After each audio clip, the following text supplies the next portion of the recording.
pada Malapita Pertanian 12 yang kami hormati, pada sekitar bulan Rekam Pertanian 12 yang kami hormati, pada rekan-rekan guru TK di Kecamatan Bungayu yang kami hormati. Alhamdulillah pada siang hari ini kita bisa bertatap muka dalam acara diseminasi budaya positif di TK Pertiwi Kaliwadas, yaitu dari calon guru penggerak angkatan 11 Kabupaten Brebes, yaitu rekan kita Ibu Hikmatul Jannah SPD. Marilah acara ini kita buka bersama dengan bacaan basmalah. Bismillahirrahmanirrahim. Untuk selanjutnya yaitu sambutan dari Kepala TK Pertiwi Kaliwadas kepada Ibu Ani Mustafidah ekspresi disilakan.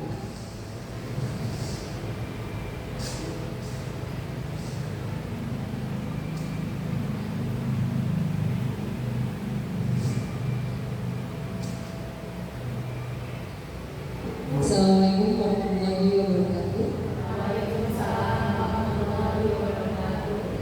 Yang kami hormati Dewan Pembina TK Pertiwi Kaliwadas, yang kami hormati guru TK yang boleh maaf dan boleh berdengar. Oke, yang kami hormati segenap Dewan Guru TK Pertiwi Kaliwadas, yang kami hormati tamu undangan. Marilah kita panjatkan puji syukur kepada Allah Subhanahu wa Ta'ala yang telah melimpahkan rahmatnya sehingga kita bisa berkumpul pada hari ini dalam acara diseminasi aksi nyata modul 1.4 budaya positif oleh CGP yang ada di TK Pertiwi Kaliwadas ini, yaitu oleh Ibu Hikmatul Jannah SPD angkatan 11.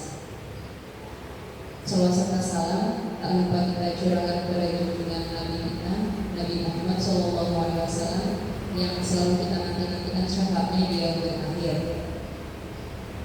Ya, untuk acara pada hari ini mudah-mudahan berjalan lancar dari awal hingga akhir, karena mungkin materinya sangat banyak. Jadi nanti kita perlu seksama untuk mendengarkannya. Ya, apalagi kalau dipraktekkan ini nanti sungguh luar biasa seperti itu.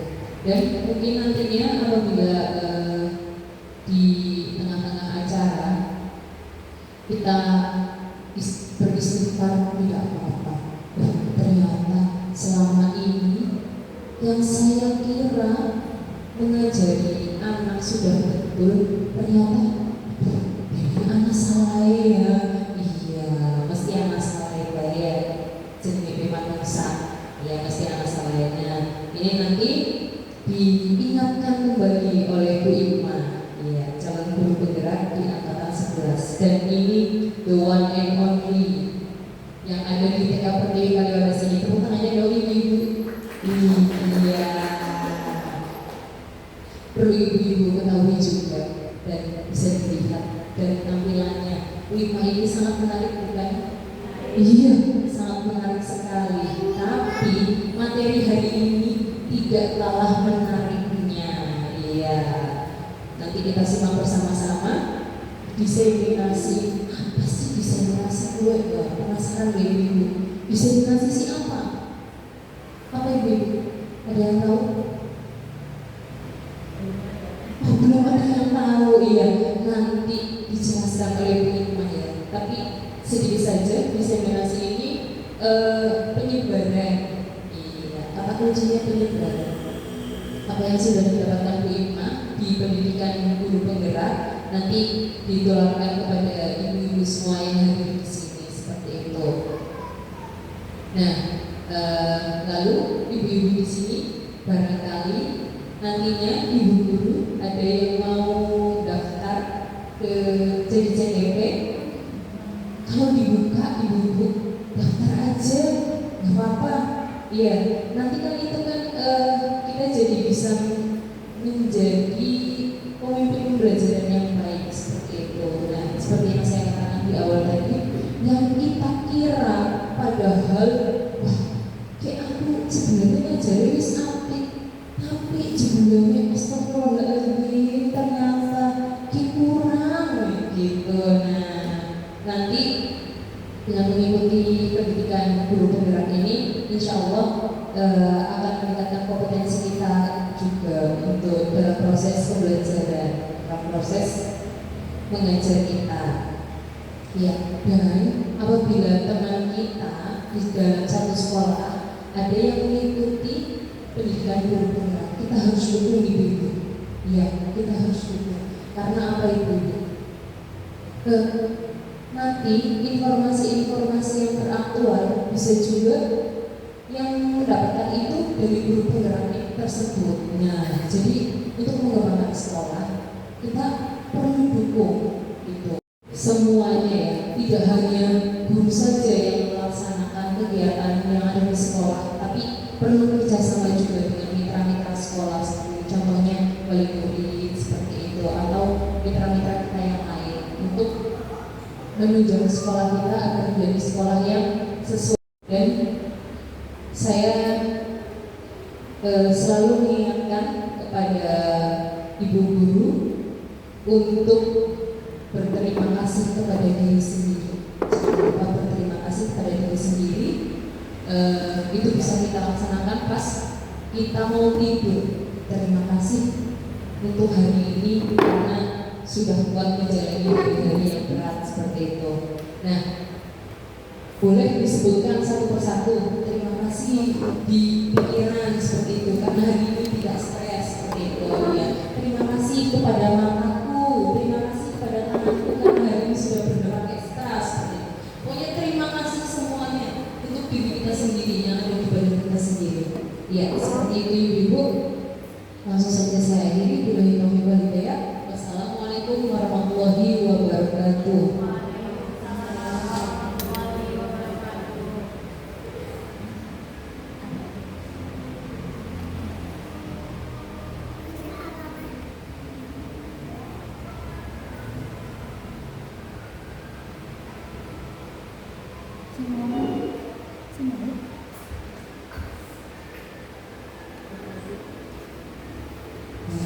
Demikian sang Kepala TK Pendidikan Wadas, dan untuk selanjutnya yaitu diseminasi budaya positif di Sekolah TK Pendidikan Wadas kepada Ibu Ikmatul Jannah SPD, disilakan.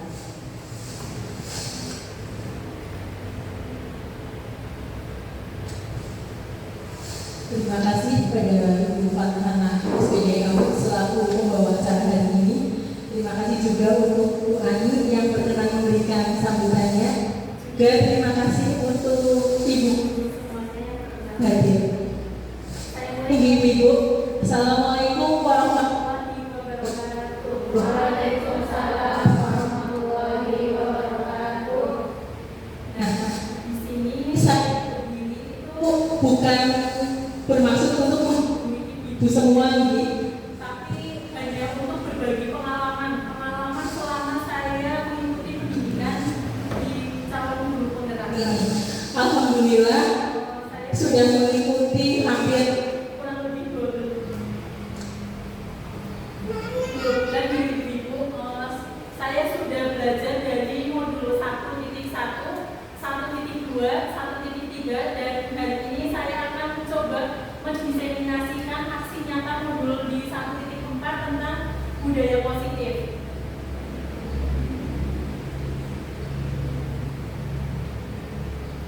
Ya, tadi sudah saya buka. Assalamualaikum warahmatullahi wabarakatuh.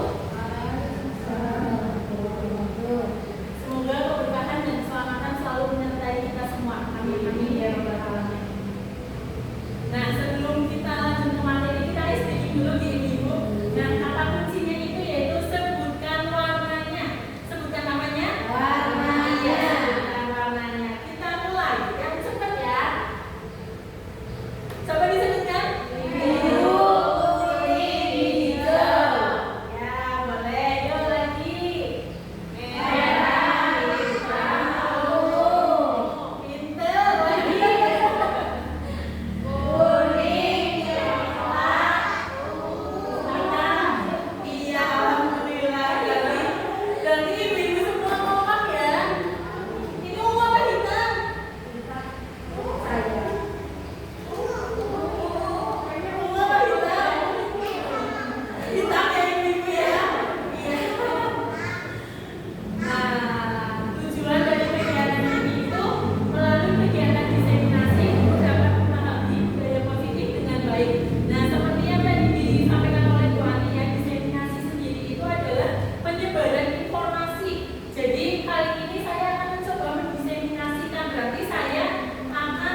manusia. Yang ketiga, teori motivasi, hukuman, konsekuensi, dan restitusi. Yang keempat, keyakinan kelas. Kelima, posisi kontrol guru. Dan yang terakhir, segitiga restitusi.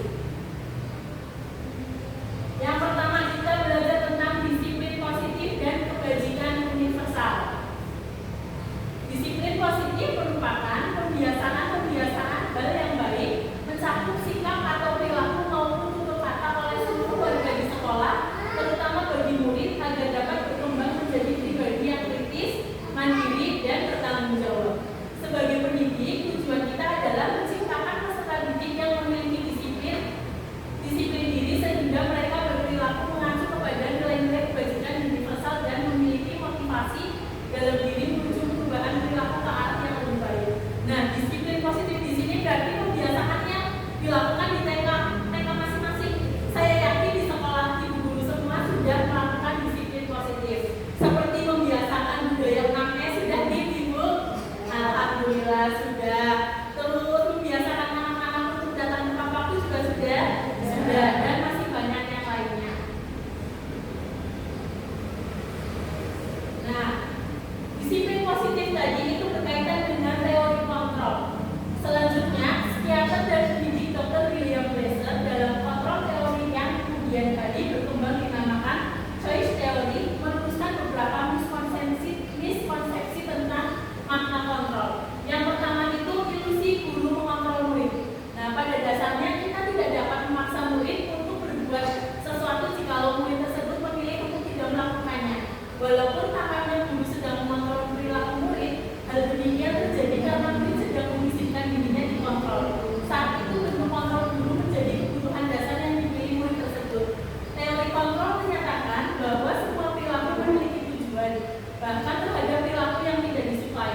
Nah, ilusi guru mengontrol murid ini sebetulnya setiap diri manusia itu hanya dirinya sendiri yang bisa mengontrol diri sendiri itu. Jadi ketika guru mengontrol murid, itu berarti ketika murid mau melakukannya, berarti murid itu sedang mengizinkan dirinya sendiri untuk diatur oleh guru. Padahal lebih bagusnya itu ya murid bisa mempertahankan perilakunya sendiri itu tanpa harus dikontrol oleh guru. Yang kedua itu ilusi bahwa semua penguatan positif, efektif, dan bermanfaat. Penguatan positif atau tujuan adalah bentuk kontrol. Segala usaha untuk mempengaruhi murid agar mengulangi suatu perilaku tertentu adalah suatu usaha untuk mengontrol murid tersebut. Dalam jangka waktu tertentu, murid tersebut akan menyadarinya dan mencoba untuk menolak rujukan kita, atau bisa jadi murid tersebut menjadi tergantung pada pendapat sang guru untuk berusaha. Nah, di sini berarti guru itu biasanya mengarahkan murid, dan murid itu menjadi tergantung, ya ibu-ibu, jadi tergantung dengan gurunya. Jadi dia itu bergerak atas dasar perintah dari gurunya sendiri itu. Yang ketiga, ilusi bahwa kritik dan membuat orang merasa bersalah dapat menguatkan karakter. Menggunakan kritik dan rasa bersalah untuk mengontrol murid menuju pada identitas gagal. Mereka belajar untuk merasa buruk tentang diri mereka. Mereka mengembangkan dialog diri yang negatif, kadangkala sulit bagi guru untuk mengidentifikasi bahwa mereka sedang melakukan perilaku ini, karena seringkali guru cukup menggunakan suara halus untuk menyampaikan pesan negatif. Nah, ini justru akan merusak karakter murid itu sendiri, ya ibu-ibu. Jadi kita mengomentari murid, padahal murid itu punya alasan dalam melakukan sesuatu. Nah, itu justru akan membunuh karakter murid tersebut. Nah, yang keempat, ilusi bahwa orang dewasa memiliki hak untuk memaksa. Banyak orang dewasa yang percaya bahwa mereka memiliki tanggung jawab untuk membuat murid-murid berbuat hal-hal tertentu. Apapun yang dilakukan dapat diterima selama ada sebuah kemajuan berdasarkan sebuah pengukuran kerja. Pada saat itu pula, orang dewasa akan menyadari bahwa perilaku memaksa tidak akan efektif untuk jangka waktu yang panjang, dan sebuah hubungan permusuhan anak akan terbentuk. Nah, seperti itu ibu-ibu.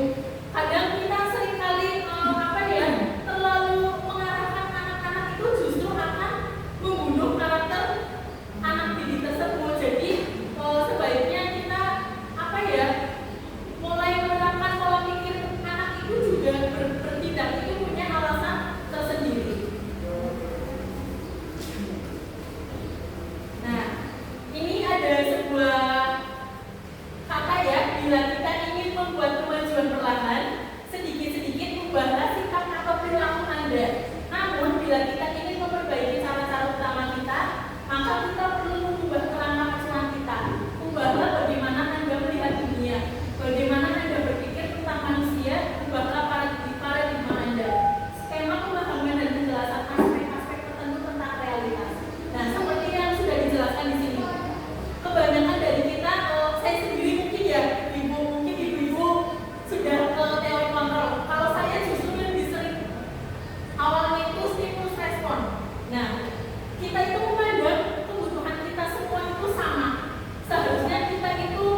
sendirilah yang berhak mengontrol diri sendiri itu sendiri. Saya bisa mengontrol orang lain. Seharusnya Anda tidak bisa mengontrol orang lain. Pemaksaan ada pada saat rujukan gagal. Seharusnya kolaborasi dan konsensus menciptakan pilihan-pilihan yang baru. Model berpikir menang atau kalah. Seharusnya di teori kontrol itu model berpikir menang-menang. Nah, kebajikan universal. Tadi saya bolak-balik sudah membicarakan kebajikan universal. Mungkin dari ibu semuanya asing ibu kebajikan universal. Nah, kebajikan universal itu adalah nilai-nilai yang disepakati bersama lepas dari suku bangsa, agama, bahasa maupun latar belakang. Nilai-nilai kebajikan pada institusi atau organisasi dapat berbeda-beda, tapi semua memiliki tujuan yang mulia. Nilai-nilai kebajikan harus menjadi landasan perilaku. Nilai-nilai kebajikan tersebut dapat berupa keadilan, keselamatan, tanggung jawab, kejujuran, rasa syukur, berprinsip, integritas, kasih sayang, rajin, berkomitmen, percaya diri, kesabaran, keamanan, dan lain-lain. Nah, nilai kebajikan itu nantinya akan berhubungan dengan profil pelajar Pancasila. Profil pelajar Pancasila itu yang saat ini sedang digaungkan oleh Kemendikbud kita di Kemdikbud. Nah, nilai kebajikan yang tadi itu yang nantinya dapat membentuk profil pelajar Pancasila. Nah, profil pelajar Pancasila itu ada 6 dimensi ya. Yang pertama beriman, bertakwa kepada Tuhan Yang Maha Esa dan berakhlak mulia. Yang kedua mandiri, 3 bernalar kritis, yang keempat berkebinekaan global, kelima bergotong royong, yang keenam kreatif. Nah, kita lanjut ke materi yang kedua, yaitu teori motivasi, hukuman, penghargaan, dan restitusi. Teori motivasi. Menurut Diane Gosen dalam bukunya Restructuring School, disiplin menyatakan ada 3 motivasi perilaku manusia. Yang pertama, untuk menghindari ketidaknyamanan atau hukuman. Yang kedua, untuk mendapatkan imbalan atau penghargaan dari orang lain. Yang ketiga, untuk menjadi orang yang mereka inginkan dan menghargai diri sendiri dengan nilai-nilai yang mereka percaya.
Keyakinan kelas adalah seperangkat nilai dan prinsip yang disepakati bersama oleh guru dan siswa untuk memandu perilaku dan interaksi di dalam kelas. Nah, ini berkaitan dengan tadi ibu-ibu, keyakinan kelas. Keyakinan kelas, jadi kita itu dengan murid itu membuat sebuah keyakinan kelas yang nantinya akan disepakati bersama. Jadi tidak hanya guru yang mengatur nanti murid itu harus seperti ini, tapi kita memberikan kesempatan pada murid untuk memilih kelas kita itu biar nyaman, biar pembelajarannya itu menyenangkan. Anak-anak itu maunya seperti apa sih? Nah, dari situ kita akan nanti membentuk keyakinan kelas. Nah, di sini ada pembentukan keyakinan sekolah atau kelas. Yang pertama, keyakinan kelas itu bersifat lebih abstrak daripada peraturan yang lebih rinci dan konkret. Yang kedua, keyakinan kelas berupa pernyataan universal. Yang ketiga, pernyataan keyakinan kelas senantiasa dibuat dalam bentuk positif. Keempat, keyakinan kelas hendaknya tidak terlalu banyak sehingga mudah diingat dan dipahami oleh semua warga kelas. Selanjutnya, keyakinan kelas sebaiknya sesuatu yang dapat diterapkan di lingkungan tersebut. Lalu semua warga kelas hendaknya ikut berkontribusi dalam pembuatan keyakinan kelas lewat kegiatan curah pendapat. Lalu bersedia meninjau kembali keyakinan kelas dari waktu ke waktu. Nah, tadi di sini keyakinan kelas itu bersifat lebih abstrak daripada peraturan yang lebih rinci dan konkret. Nah, keyakinan kelas itu kita buatnya itu menggunakan bahasa-bahasa yang anak-anak itu mudah memahami. Misalkan menjaga kebersihan, itu kan berarti anak-anak paham ya, langsung abstrak itu loh, nyata. Terus yang selanjutnya itu keyakinan kelas berupa pernyataan universal. Keyakinan kelas itu diusahakan jadi itu merupakan sebuah pendapat dari satu kelas. Misalkan si A aku maunya kelasnya bersih Bu Guru. Terus nanti yang kedua, aku maunya kelasnya saling menyayangi Bu Guru antar teman. Nah, nanti dari pendapat semua murid itu disatukan menjadi satu, menjadi sebuah keyakinan kelas. Nah, pernyataan keyakinan kelas senantiasa dibuat dalam bentuk positif. Itu maksudnya apa? Jadi dalam memilih kalimat itu diusahakan tidak memuat kalimat-kalimat yang negatif. Contohnya seperti apa ya kalimat yang negatif? Jangan membuang sampah sembarangan. Itu negatif apa positif? Negatif. Kenapa negatif? Nah, ada kata jangan ya. Kita membuatnya kalimat positif, misalkan diubah ke dalam kalimat yang positif menjadi apa? Nah, ya, buanglah sampah di tempatnya. Jangan nakal sama teman. Itu negatif apa positif? Negatif, karena ada kata jangan. Bisa juga kan diganti dengan positif ya. Saling menghargai, saling menyayangi teman, itu bisa ya. Keyakinan kelas sebaiknya sesuatu yang dapat diterapkan di lingkungan tersebut. Tentunya kita membuat keyakinan kelas untuk diterapkan di kelas kita. Jadi kan tidak mungkin kita membuat keyakinan kelas kita memakai helm untuk dalam ketika mengendarai motor, itu kan tidak bisa diterapkan di kelas ibu-ibu. Jadi keyakinan kelas itu yang perlu diterapkan di kelas. Nah, semua warga kelas hendaknya ikut berkontribusi dalam pembuatan keyakinan kelas lewat kegiatan surat pendapat.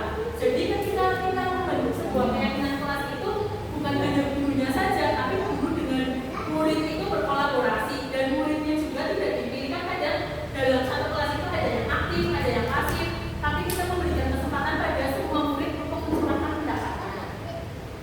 Nah, setelah selesai dibuat keyakinan kelas, kita tinjau kembali keyakinan kelas dari waktu ke waktu. Apakah efektif tidak nih keyakinan kelas yang kita bentuk? Anak-anak meyakini tidak keyakinan kelas yang kita buat itu? Jika itu sudah berhasil, dilanjutkan dan bisa ditingkatkan untuk ke hal-hal yang lain. Nah, prosedur pembentukan keyakinan kelas itu yang pertama, mempersilahkan warga sekolah atau murid-murid di sekolah atau kelas untuk bercurah pendapat tentang peraturan yang perlu disepakati di sekolah atau kelas. Kedua, mencatat semua masukan-masukan para murid atau warga sekolah di papan tulis atau di kertas besar atau kertas ukuran poster, di mana semua anggota kelas atau warga sekolah bisa melihat hasil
sudah selesai dibentuk, biasakan kita untuk memberikan penjelasan pada anak-anak. Jadi tidak hanya keyakinan kelas ditempel, anak-anak ini peraturannya ini keyakinan kelasnya tidak ya, tapi kita menjelaskan nilai kebajikan apa sih yang ada di dalam keyakinan kelas tersebut. Misalkan tadi buanglah sampah pada tempatnya, itu hubungannya dengan apa? Kebersihan ya. Nah, nilai kebajikan yang didapat itu adalah kebersihan. Terus misalkan datang tepat waktu, itu kan berarti berhubungan dengan kedisiplinan. Kita kasih pemahaman pada anak-anak biar anak-anak itu tahu, oh dengan kita membuang sampah pada tempatnya itu kita memperoleh nilai kebajikan, yaitu menjaga kebersihan. Terus kita datang tepat waktu, kita berarti menjaga nilai kebajikan, kedisiplinan, dan seterusnya. Nah, sampai pada kebutuhan dasar manusia. Nah, ternyata kita semua itu memiliki kebutuhan dari dunia. Tidak hanya anak-anak, orang dewasa, semua manusia itu memiliki kebutuhan dasar. Nah, kebutuhan dasar manusia merupakan sesuatu yang kita lakukan untuk mendapatkan apa yang kita inginkan. Seluruh tindakan yang kita lakukan memiliki tujuan. Semua usaha terbaik yang kita lakukan agar kebutuhan dasar kita terpenuhi dengan baik. Nah, semua manusia itu akan mengusahakan apapun caranya supaya kebutuhan kita itu terpenuhi. Nah, apa saja sih kebutuhan dasar manusia yang kita butuhkan? Nah, yang pertama itu kebutuhan untuk bertahan hidup. Kebutuhan bertahan hidup itu meliputi makanan, pakaian, tempat tinggal, keamanan, dan kesehatan. Terbukti dari kita semua bekerja di ibu-ibu, itu memenuhi apa? Kebutuhan bertahan hidup. Nah, yang kedua itu kebutuhan hidup, kasih sayang, dan rasa diterima. Itu meliputi rasa diterima, dipedulikan, berbagi, kerjasama, dan menjadi bagian dalam. Nah, apalagi kita itu di TK, kebanyakan anak-anak itu yang paling mungkin kalau bertahan hidup itu sudah pasti terpenuhi di ibu, anak-anak pasti di rumahnya sudah lah. Tapi kalau yang ini nih, yang ini kadang-kadang insya Allah sih untuk anak-anak didik kita semuanya sudah terpenuhi. Tapi kadang-kadang anak-anak yang masih kurang kebutuhan kasih sayang dan rasa diterimanya. Untuk saya sendiri aja kadang-kadang ini ada anak-anak yang sering lendotan diburu sama gurunya. Ibu guru pernah kan menjumpai anak-anak yang suka lendotan, tahu-tahu pegang tangan terus minta dirangkul. Nah, itu menunjukkan anak-anak itu membutuhkan kebutuhan kasih sayang dan rasa diterima. Itu jangan ditolak ibu. Nah, kita kan tidak tahu mereka itu di rumahnya itu seperti apa. Mungkin ada yang tidak full dengan ibunya, terus di sekolah itu bertemu dengan gurunya menganggap, wah aku butuh kasih sayang. Nah, melalui gurunya itu kadang minta lendotan, minta dipangku, kita layani. Nah, untuk yang selanjutnya itu penguasaan. Penguasaan itu meliputi harga diri, keinginan untuk dianggap pemimpin, berprestasi, diakui, dan didengar. Nah, ini juga seringkali di TK kita sudah sering menemukan di mana kita sering mendapati anak-anak itu, guru aku yang jadi pemimpin ya, guru ini bagus tidak. Nah, itu mereka itu pengen dianggap, oh aku ini bisa loh. Nah, itu termasuk kebutuhan dasar penguasaan. Yang selanjutnya itu kebebasan. Kebebasan itu meliputi mandiri, memiliki pilihan, mencoba hal baru, dan mengendalikan arah dirinya. Seringkali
murid. Nah, jadi kalau kita akan menerapkan posisi kita sebagai penghukum, kemungkinan murid itu akan dendam pada kita. Seperti kita waktu dulu pas sekolah itu pasti ada salah satu guru yang menjadi pemokok. Itu kan gurunya galak, itu kan gurunya sering menghukum. Nah, kita semua di sini tidak pengen seperti itu, ya Ibu. Yang selanjutnya itu membuat merasa bersalah. Ini di bawahnya penghukum, Ibu, nada suara mengelas, halus atau sedih, bahasa tubuh merapat pada anak. Adik, kamu ini bagaimana ya? Kamu sudah berjanji dengan ibu tidak akan terlambat lagi. Kamu kenapa ya senang sekali mengecewakan ibu? Ibu benar-benar kecewa sekali. Bagaimana perasaan murid bila ditegur seperti cara ini? Hasilnya murid akan merasa bersalah telah mengecewakan ibu atau bapak gurunya. Murid akan merasa menjadi orang yang gagal dan tidak sanggup membahagiakan orang lain. Kadangkala sikap seperti ini lebih berbahaya dari sikap menghukum, karena emosi akan tertanam rapat di dalam murid. Menahan perasaan tidak seperti murid dalam dengan guru menghukum, di mana murid bisa melupakan amarahnya walaupun dengan cara negatif. Murid tertekan seperti inilah yang tiba-tiba bisa meletus amarahnya dan bisa menyakiti diri sendiri atau orang lain. Nah, ini justru lebih berbahaya ya Ibu ya. Jadi ketika murid itu menahan, di sini kan kalimat mengecewakan ibu. Kadang-kadang ada murid yang justru pengennya menyenangkan orang lain ya. Kalau kita justru menaruh harapan yang tinggi, terus kita menggunakan bahasa-bahasa seperti ini, itu akan membunuh karakter murid itu sendiri. Yang selanjutnya ini mungkin yang sering kita terapkan di sekolah kita semua, yaitu posisi kontrol sebagai teman. Teman ada suara itu ramah, akrab dan bercanda. Bahasa tubuh merapat pada murid, mata senyum jenaka. Adik, ayolah, bagaimana sih kamu? Kemarin kamu sudah janji ke bapak bukan? Kenapa terlambat lagi? Sambil tertawa. Ya sudah, tidak apa-apa. Dulu sana nanti Pak Guru batuk, kamu ini sambil senyum. Bagaimana perasaan murid kira-kira ketika guru itu memposisikan dirinya sebagai teman? Murid itu senang, nyaman ya? Iya, murid apa nyaman, tapi justru hal ini itu murid itu akan bergantung dengan gurunya. Jadi apa-apa itu selalu mau dibantu oleh orang lain. Jadi ini tidak menekan perasaan murid, tapi ini akan membuat murid bergantungan dengan orang lain yang mengandalkan orang lain. Yang selanjutnya itu pemantau. Pemantau itu nada suara datar, bahasa tubuh yang formal. Seperti contoh berikut. Adik, tahukah kamu jam berapa kita mulai? Tahukah kamu terlambat 15 menit? Apakah kamu sudah mengerti konsekuensi yang harus dilakukan bila terlambat? Pak, saya harus tinggal kelas pada jam istirahat nanti dan mengerjakan tugas ketertinggalan saya. Jika benar, nanti pada saat jam istirahat kamu harus tinggal di kelas untuk menyelesaikan tugas yang tertinggal tadi. Saya tunggu bagaimana perasaan murid diperlakukan seperti ini. Kira-kira seperti apa? Nah, murid itu yang seperti ini sudah memahami konsekuensi yang harus dijalankan karena telah melanggar salah satu peraturan sekolah. Jadi sebelumnya itu sudah membuat konsekuensi antara guru dan murid ya. Jadi ketika murid melakukan kesalahan, murid itu sudah langsung tahu, oh iya saya melanggar, saya datang terlambat, saya harus menyelesaikan tugas yang tertinggal.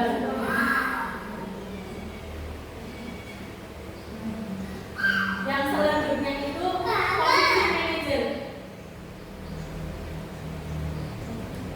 Selanjutnya posisi manajer. Manajer itu nada suara lurus, bahasa tubuh tidak kaku, mendengar murid. Seperti contoh berikut. Adik, apakah kamu mengetahui jam berapa sekolah dimulai? Tahukah jam 7? Ya, jadi kamu terlambat. Kira-kira bagaimana kamu akan memperbaiki masalah ini? Saya bisa menanyakan teman saya, Pak, untuk bicara tugas yang tertinggal. Baik, itu bisa dilakukan. Apakah besok akan ada masalah untuk kamu agar bisa hadir tepat waktu ke sekolah? Tidak, Pak, saya bisa hadir tepat waktu. Baik, saya hargai usahamu untuk memperbaiki diri. Nah, perasaan murid yang dilakukan seperti ini kira-kira bagaimana? Mereka itu merasa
Dalam segitiga restitusi itu ada 3 tahapan. Yang pertama itu menstabilkan identitas.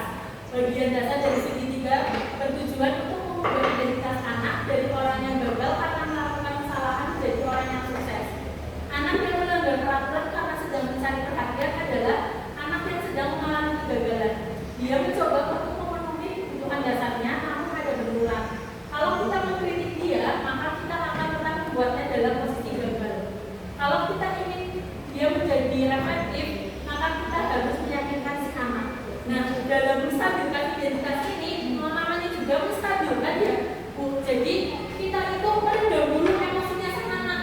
Misalkan kita habis menjumpai anak-anak yang berantem, kita stabilkan dulu emosinya.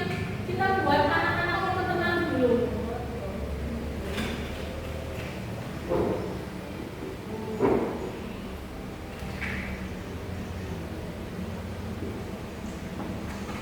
Nah, seperti ini ya.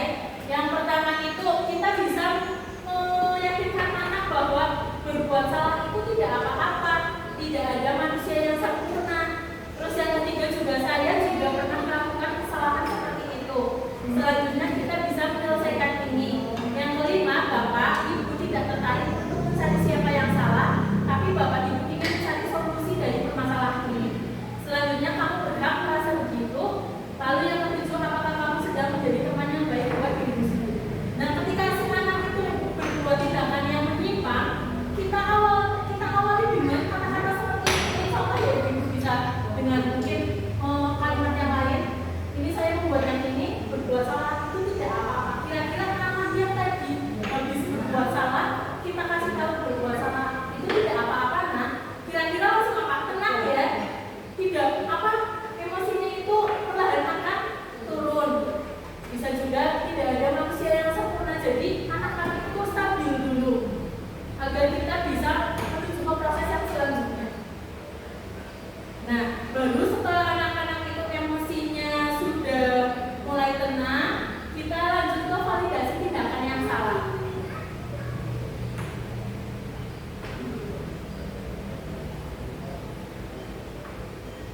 Oh iya, mohon maaf, yang ini itu validasi tindakan yang salah. Jadi kita menyelipkan kata-kata bahwa kesalahan itu hal yang wajar. Semua orang bisa berbuat yang salah. Itu untuk validasi tindakan yang salah. Nah, baru setelah anak-anak itu mengetahui kesalahan yang itu apa, kita menanyakan keyakinan. Nah, teori kontrol menyatakan bahwa kita pada dasarnya termotivasi secara internal. Ketika identitas sukses telah tercapai, dan yang salah telah divalidasi, langkah kedua, maka anak akan siap untuk dihubungkan dengan nilai-nilai yang dia percaya dan berpindah menjadi orang yang dia inginkan. Pertanyaan-pertanyaan di bawah ini menghubungkan keyakinan anak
terlebih dahulu, terus memvalidasi tindakan yang salah. Jadi Faras itu sudah mengetahui, oh iya Bu, saya salah, saya sudah mengambil pensil warna milik Cynthia. Nah, si Kalila itu berusaha mempertahankan pensil warna milik temannya karena merasa temannya diganggu.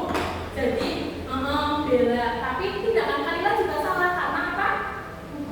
Nah, memukul Faras. Tapi setelah saya melakukan pendekatan dengan Kalila, akhirnya Kalila juga menyadari, iya Bu, akunya marah, akunya kesel sama Faras. Nah, lalu saya bilang sama Kalila sama Kalila itu, marah dan kesal itu hal yang wajar Kalila, tidak apa-apa. Kita semua berhak marah, kita semua boleh kesal. Tapi tindakan yang Kalila lakukan karena marah memukul Faras itu adalah tindakan ya. Nah, nanti si anak itu yang jawab, iya saya salah dulu. Akhirnya Kalila itu menyadari bahwa tindakannya salah dan saya mau kembalikan ke Kalila. Karena Kalila tadi udah salah, Kalila harus apa ya? Nah, anak akan menjawab minta maaf. Jadi anak itu mengetahui solusinya. Demikian materi yang saya sampaikan, mudah-mudahan materi ini bermanfaat untuk kita semua. Barangkali ada yang mau bertanya, satu aja deh. Boleh, monggo Bu. Dari penjelasan tadi ya Bu ya, apakah keyakinan kelas sama dengan cara tertib sekolah? Nah, iya, bagus sekali pertanyaannya Ibu Hera. Apakah keyakinan kelas itu sama dengan peraturan atau tata tertib sekolah?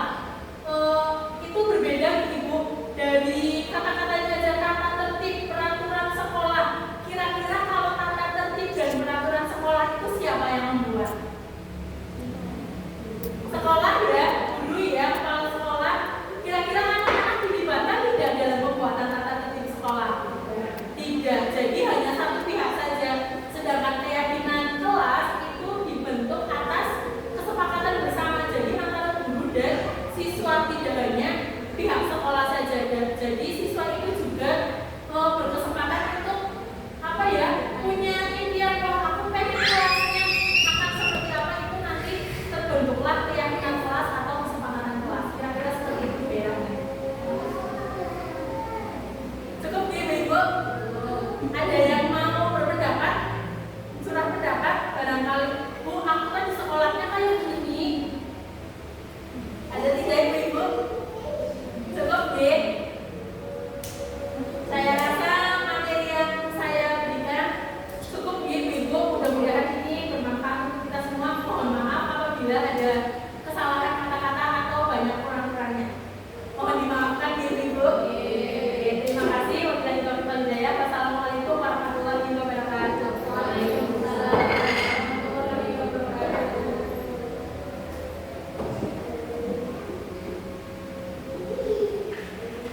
Demikianlah pemaparan dari diseminasi budaya positif sekolah yang telah disampaikan oleh rekan kita Ibu Hikmat Jalan SPP. Semoga yang telah disampaikan dapat kita ambil hikmahnya, dapat kita sampaikan atau diterapkan di TK kita. Ibu-ibu yang kami hormati, kiranya dari kami awal sampai akhir, apabila banyak kekurangan dan kesalahannya, mohon maaf. Acara ini kali